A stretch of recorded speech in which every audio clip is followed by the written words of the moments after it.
Did you know NASA discovered a planet where it literally rained glass?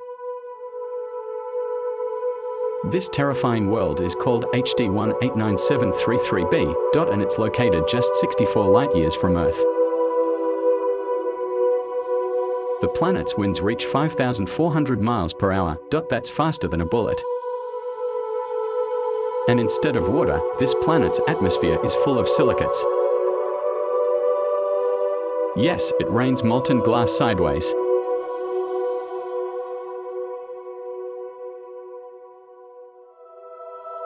The blue color you see, it's not water like Earth.